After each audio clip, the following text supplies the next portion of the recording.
And it is cool here inside. Last time I came here, it was so difficult to deliver a lecture. But today, thank God, the air is cooler, so it's better. Now, I'm giving this challenge of sharing with you the power of positive thinking. First of all, before we talk of power, we need to understand what is positive thinking. Okay? My lecture will be in English because I know there are few cadets from our friendly countries. But in any case, afterwards, when you want to ask a question, you can ask a question to me in Urdu, and I'll reply in Urdu also. But before that, whenever I come to this academy, the last time was 2 years back, I always check how many of you are intelligent here, because then my lecture has to be at the level where intelligent people can understand much better. So you think all of you are intelligent cadets? Yes. Okay, let me test you. Can I do a test with you? Okay, let's see. So you are the Navy. It's a tough job. Do exactly what I asked you to do. Nothing except what I asked you to do. Only what I asked you to do. Understood? Yes, sir. Okay. Now, raise both your hands. Raise your right hand. Now make a hole. Look through this hole at my face and put it on your chin. Where is your chin? See? I fooled you because I am a hypnotist.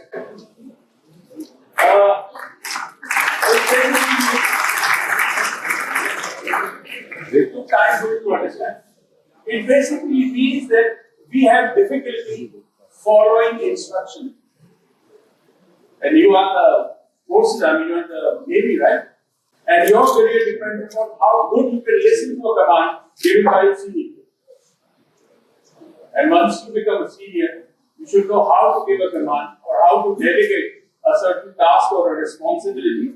That's communication.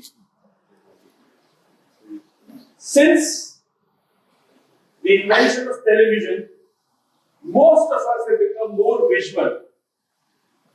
Previously, before television, when you used to have radio, you got good listeners because that was the only medium through which you got news or entertainment.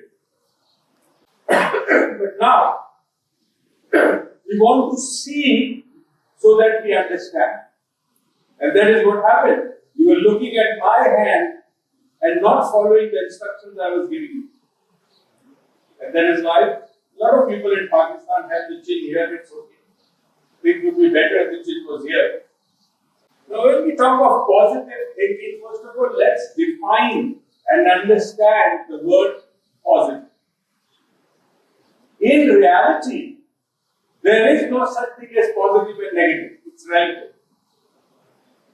Everything is relative in this world. It's the three-dimensional world. Good and bad is relative. Pleasure and pain is relative. Everything is relative. Black and white is relative.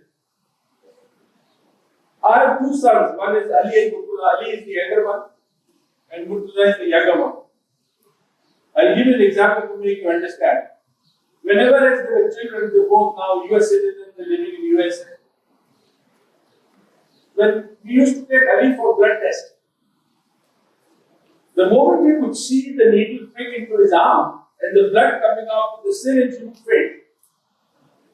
For him, it was painful experience. And whenever we took Murtuza, the younger one, he would love it. He would ask, draw more blood. I love it. For him, it was pleasure.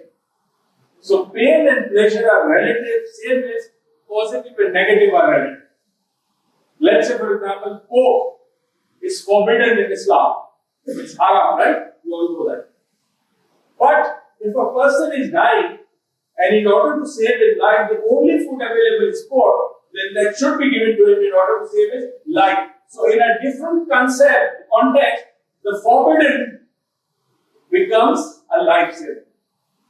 So whenever we listen to something, we always should listen to words in the context of what it is being said. We have not been taught in school, college, university how to understand things and how to learn in various contexts.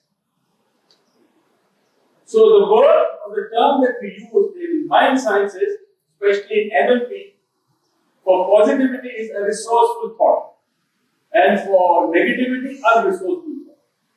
If a thought is giving you benefit, it is a resourceful thought. If it is not giving you benefit, it is not a resourceful. So negative is a non-resourceful, and positive is a resourceful. Now let us understand, before we go on to positive thoughts and how to use it, how we function as a human being. We are made of trillions and trillions of cells, from the brain to the entire body, with the toe of our feet. Trillions and trillions of cells. Nobody knows exactly how many. Then the cells are made up of molecules, the molecules are made up of atoms, and within the atom there is space, energy. So we are actually made up of energy. If I am energy and you are energy, there is no difference between you and me, except the responsibility that you have and the responsibility of duties that I need to carry. Otherwise, there is no difference between you and me. When the surah was recited or certain ayat were recited, I was amazed. This is exactly what Allah is trying to say. Be careful of the words that you use. So we are going to go on that. What kind of words? We are talking about positive thinking. Because thinking is not only here, thinking is also what we say. Because what we think normally we say. So be very careful of the words, because the words are not only verbal, they are also non-verbal. So we'll get onto that later on. Now, so apart from being a cellular being, a molecular being, an atomic being, we are also made up of emotions, feelings. Good, bad, love, hate, different emotions, different feelings. Then, the other side of us, another dimension of our beingness is, we are also made up of concepts, beliefs. We believe in a certain religion, we believe in a certain way of life, we have certain morality, certain ethics, that also makes us. Now, if you want to put all this together, so we are an omelette of so many things, which most of us never realize throughout our lives. It is thought that the brain is here. Yes, there is a brain here inside the skull. You must have seen it, and very soon we are Eid al-Adha. People love to get the brain of a cow or a goat also. Brain masala. Another brain is in the chest, not the heart.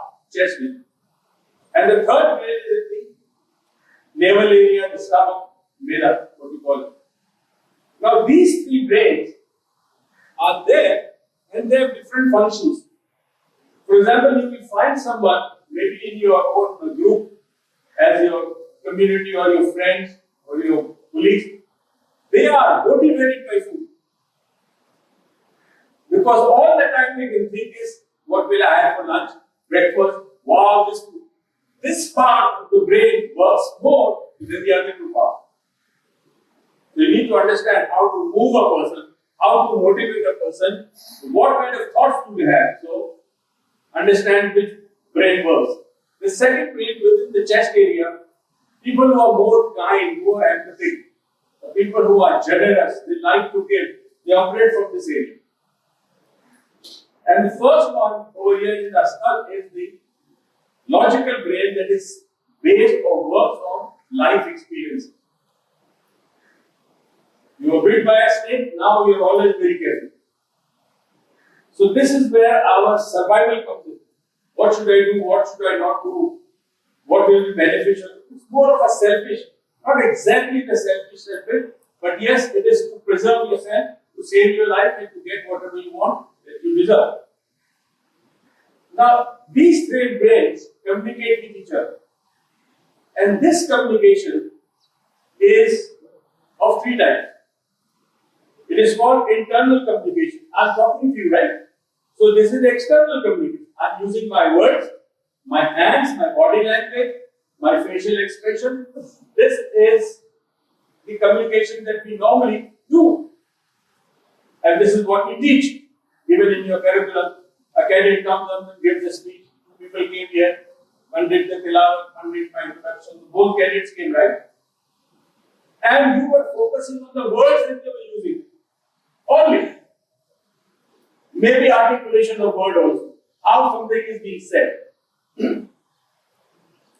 But this communication is basically controlled by what is inside that person.